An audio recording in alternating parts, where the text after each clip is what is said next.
देखिए दोस्त, आज हम आपको ये बताएंगे कि इंग्लिश का क्या महत्व है। सबसे पहले तो हम आपको ये बताना चाहेंगे कि देखिए, हमारे जो बिहार का जो एजुकेशन पॉलिसी है यहाँ के एजुकेशन पॉलिसी में देखिए इंग्लिश को ही रिमूव कर दिया है। जबकि आप अच्छी तरह से देखिए कि रेलवे के वैकेंसी के बाद, अभी तो रेलवे में पूछा नहीं जा रहा है इंग्लिश, लेकिन आपको each and every competition examination में इंग्लिश पूछा जा रहा है। और यहाँ तक कि इंग्लिश का अच्छा सा लेवल है दोस्त। तो जैसे कि आप लोग 10th पास हो जाइएगा, तो 10th पास होने के बाद बहुत सारे बिहार से बिलोंग करते हैं, और आपने जो आपका जो बच्चा है तो कोशिश कीजिए कि उसको सब कुछ इंग्लिश में पढ़ाएं। उससे क्या होगा, देखिए हम ये तो आपको डेफिनेटली अच्छी तरह से पता है, जितना हमारा पॉपुलेशन है दोस्त, मात्र उसका 2 से 3% जॉब, अगर सरकारी गवर्नमेंट की बात करें तो 2-3% मिलेगा, मैक्सिमम हो गया 2-3% दोस्त। अब 97% पॉपुलेशन जो रहेगा, अब बताइए उसके लिए तो गवर्नमेंट जॉब मिलेगा नहीं। तो सबसे पहला नंबर कि अपने अपने बच्चे को जो है टेक्निकल चीज़ सिखाने का कोशिश करें बचपन से ही, वो आपके लिए बहुत ही बेहतर होगा। ये इन्फॉर्मेशन जो है हम बच्चे के माता पिता के लिए बना रहे हैं। तो जो आपका जो आने वाला जनरेशन है या आस पड़ोस में कोई भी लड़का है, अगर आपको लगता है कि हम अपने जीवन में बेरोजगार न मरें और हम एक कंफर्टेबल लाइफ जी सकें, तो इसके लिए आपको सबसे पहला नंबर है कि इंग्लिश आपको सीखना बहुत ही ज़रूरी है। इसके बाद क्या करना है आपको, जैसे आपका इंग्लिश का नॉलेज है, आज का जो युग है यो दोस्त, ये कंप्यूटराइज युग होता जा रहा है कि हर किसी के हाथ में लैपटॉप और फ़ोन के सिवा कुछ भी नहीं घूम रहा। पढ़ाई लिखाई भी आज तक यहाँ ऐसा हो रहा है कि ऑनलाइन का व्यवस्था है।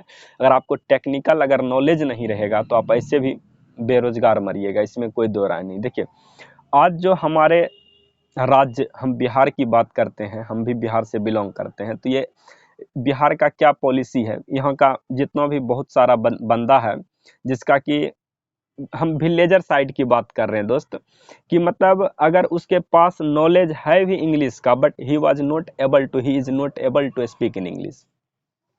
इसका सबसे बड़ा ये रीजन है कि सराउंडिंग्स जो है हमारे, ये इंग्लिश से भरपूर नहीं है, बना हुआ नहीं है।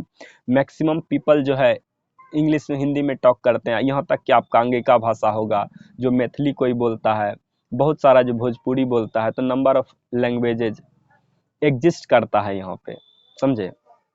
तो मेरा कहने का तात्पर्य ये है दोस्त कि आप अपने आने वाले पीढ़ी को जो है अच्छे से अच्छे जो है इंग्लिश हर हमेशा सिखाना चाहिए। और मेरा सबसे बड़ा एक और भी रिक्वेस्ट है हमारे गवर्नमेंट सरकार से, देखिए हमारे एजुकेशन पॉलिसी में इंग्लिश को आप अच्छी तरह से इंक्लूड कीजिए, ताकि हम हमारे जो जो भी जनरेशन आने वाले हैं, ताकि वो सीख सके। देखिए दोस्त, आज बेरोजगारी का सबसे बड़ा कारण बन चुका है इंग्लिश। देखिए अभी जैसे बिहार से आप आउट ऑफ बिहार जाते हैं, अगर आपको अच्छी खासी नॉलेज है, टेक्निकल वर्क है, तभी आप मजदूरी नहीं कीजिएगा। बहुत सारा कंपनी ऐसा है जिसमें आपको कि इंग्लिश, मतलब हिंदी और इंग्लिश दो लैंग्वेज तो आपको कंपलसरी है, बोलने के लिए आना चाहिए।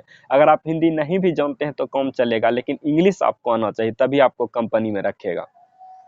और हमारा सरकार ये बात करता है कि नहीं, यहाँ क्या होना चाहिए, यहाँ ये हिंदुत्व का देश, अरे हिंदुत्व का देश रहने से हम किसी के ऊपर काबू नहीं कर पाएंगे, सिर्फ इंडिया भर ही हम रह जाएंगे सीमित।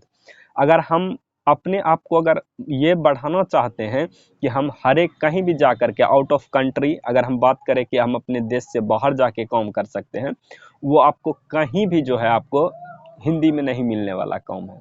और आपको 2 दिन भूखे खाना तक नहीं मिलेगा, आपको वहाँ से घूम करके आना पड़ेगा। तो मेरे कहने का ये मतलब है कि आप अपने बच्चों को भी जो है बेहतरीन तरीके से इंग्लिश सिखाने का कोशिश कीजिए।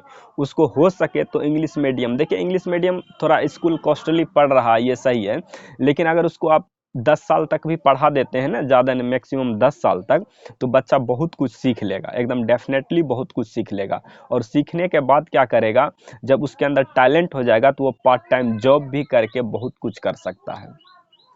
और जो हमारे आस पड़ोस के आदमी हैं, जिनको लगता है कि हम बच्चे को अच्छे से पढ़ाना चाहिए, देखिए उसका अच्छे से सरकार तो व्यवस्था कर नहीं रही है, तो आपको वहाँ पे स्टैंड पॉइंट लेना है, खड़ा उतरना है वहाँ पे, और अपने बच्चे को जो है कोशिश करना है कि इंग्लिश का नॉलेज हो। जैसे दोस्त अभी आप कोई भी कंपनी में जाइएगा ना, बहुत सारा, जब हम दिल्ली में रह रहे थे तो बहुत सारा ऐसा टेक्निकल वर्क है, अभी भी कॉल कर रहा है sir, if you are able to speak in both languages Hindi English but not very important role in Hindi, if you are able to speak in English, you come from here and I start to your salary under 15,000, after that I will improve your salary। मतलब day by day करके जो है वो हमारे salary को जो है improve करेगा, वो जब जब जैसे होते हैं वो इम्प्रूव कर देगा। देखिए पहला नंबर तो आपको क्या होता है, टेक्निकल नॉलेज नहीं होने के कारण बेरोजगार मरना पड़ेगा। तो दोस्त हम आपको इस मैसेज से यही हम संदेश देना चाहते हैं कि आपसे जो छोटा भाई बहन है या आपके घर में जितने भी बच्चे हैं, अगर आपको लग रहा है कि नहीं हम अपने बच्चे को थोड़ा काबिल बनाना है, तो देखिए उसको कुछ आए अथवा नहीं आए, कम से कम उसको इंग्लिश अच्छे से थोड़ा सा आना चाहिए। और अगर उसके साथ साथ अगर वो टेक्निकल वर्क अगर सीख लेता है तो वो बेरोजगार कभी भी नहीं मरेगा। दोस्त जॉब की अगर बात करें तो इसमें मात्र 30 से 40 हज़ार मैक्सिमम सैलरी पे जाइएगा तो 50 से 60 हज़ार रुपया मिलने वाला है जब 10 साल आप पढ़ाई कीजिएगा। तो अगर आप, हमको लगता है कम उम्र रहते हुए अगर टेक्निकल वर्क को सीख लेते हैं, अगर आप सारे लैंग्वेज में अगर बोलने के लिए कंफर्टेबल हैं, तो मेरे समझ से आपको काम भी बहुत इजीली तरीके से मिल जाएगा। तो इसी के साथ जो है हम अब ज़्यादा इसमें कुछ भी नहीं बोलना चाहेंगे। हम ये आगे के वीडियो में सिखाएंगे आपको कि how to speak in English, how to speak in English. देखिए दोस्त बहुत सारा चैनल आपको ऐसा मिलेगा कि 90 दिन में कोर्स ज्वाइन कर लीजिए, मेरा इंग्लिश नहीं मतलब आपको सिखा देंगे। दोस्त हम बता रहे हैं ना, कम से कम हम 2-3-4 वर्ष से जो है हम इंग्लिश के साथ जुड़े हुए हैं, उसके बावजूद भी I will not speak in English, I am not able to speak in English each and everything, but friends I will try to learn at a time because English, its importance is very far from any other languages.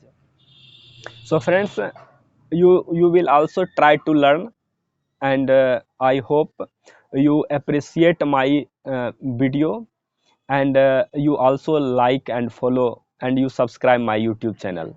That's all. Thank you my dear.